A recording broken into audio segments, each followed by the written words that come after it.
Good morning mga katabas. Tabas nga pala, uli muli tayo ngayon dito sa farm. Yan, medyo malalambot lang yung tatabasin nating damo ngayon kasi mga silisilihan lang yan. Hindi sili, silisilihan.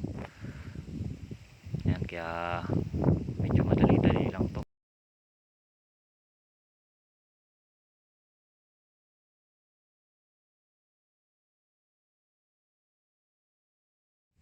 Sipag lang mga katabas. Tabas lang ng tabas para marami tayong tataniman. At gaano mong kalawak yung damo na yan, basta matalim ang ating pangtabas, baliwala yung mga damo na yan. Yan, kung makikita nyo, mga silisilihan yan, tapos may halo ding ilang kugon. Yan, medyo malalambot lang, kaya semi-gusad ang gawa ko dyan, sagad lahat ng tabas nyan, lahat yan. Ay, makita mo may mga kamoting kahoy pa nga. Tapos may nahahalong iba ring mga damo, ayan, kagaya nyan. Tapos may, ayan, may naligaw ng tanlad-tanlaran dyan, pero mas madali yan tabasin. Medyo nakakaano nga lang yan, kailangan mag-iingat tayo at nakakasugat ng kamay yung hibla ng tanlad-tanlaran, kaya ingat-ingat lang mga katabas. Sa sipag at tiyaga lang para marami tayong maitanim na halaman, para malawak yung malinis natin. Tiyaga-tiyaga lang talaga.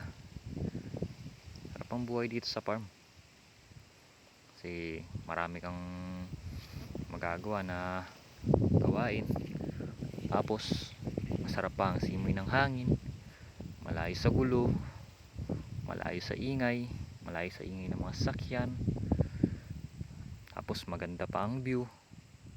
Yun ang kagandahan pagka nandito ka sa ganitong farm, tapos nasa probinsya ka pa.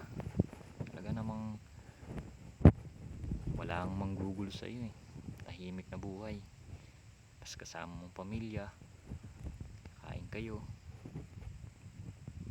Yun ang buhay dito sa kabundukan, probinsya.